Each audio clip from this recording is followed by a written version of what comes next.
I mean, when it comes to social learning, I'd also very much caution people when it comes to measuring.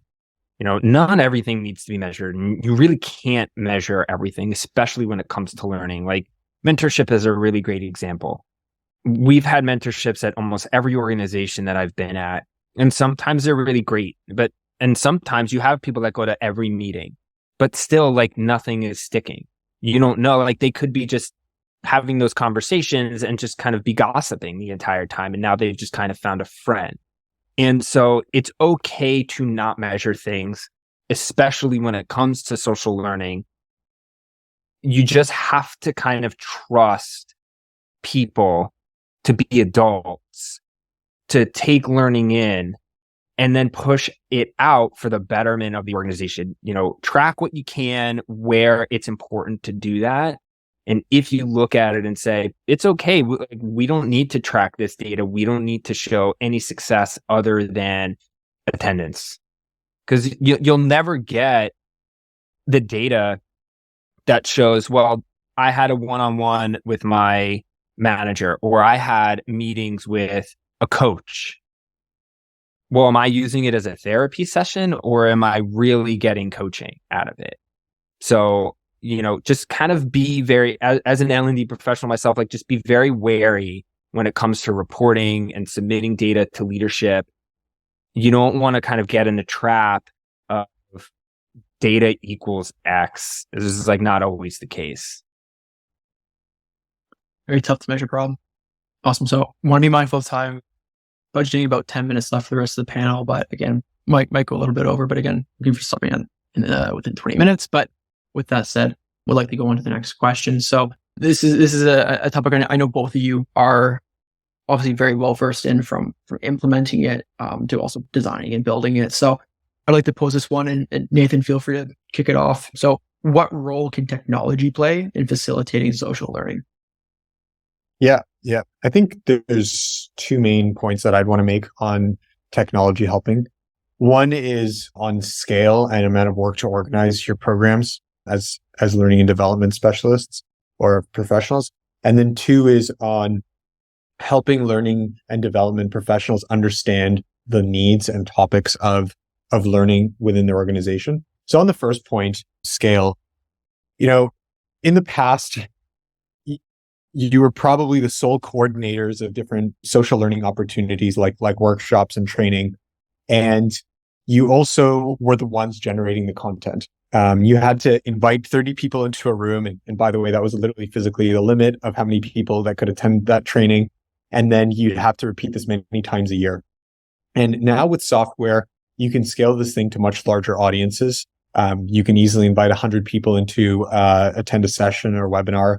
Or if you use a mentoring platform like Together, you can have thousands of coordinated one-on-one matches across the world and give them each a personalized agenda. And so that's kind of the virtual part of it. I think the second point of it is about understanding the topics and needs, and then the content generation itself.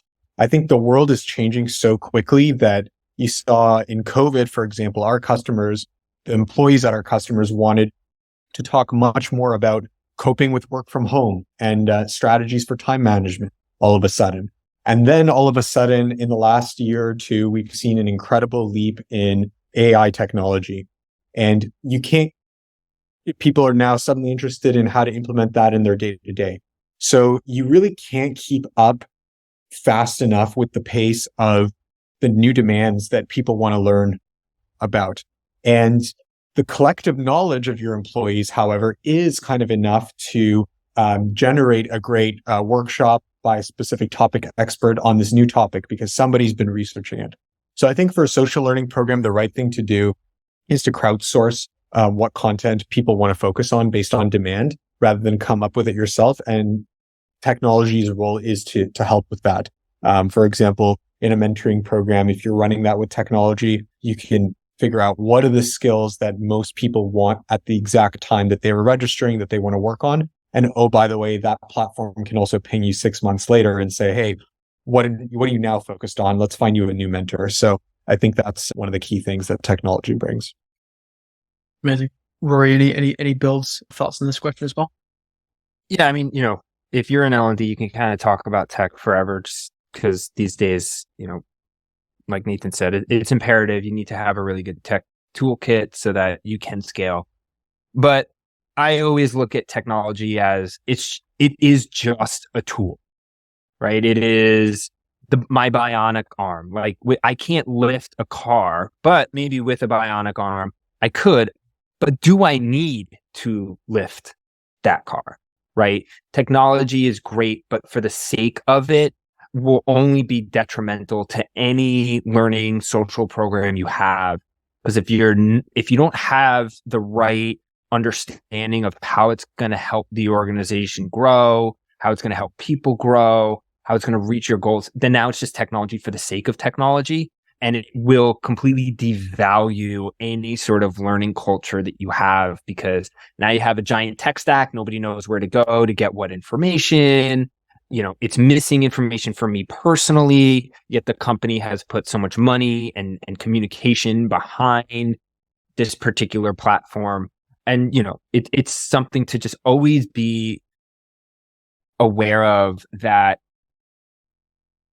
learning and development and social learning has been happening for centuries and for generations without tech. And so it's great that we have it available to us. It's great that it will help us scale within our organization to prove use case. But is it the right thing for us when we need it? Or are we just kind of getting it because we were told we needed to get it? Yeah, very true. Is there actual positive feedback from the employees who, at the end of the day, that's who we're trying to develop and that's who's trying to learn? It's got to work for them first before you leverage technology to scale it.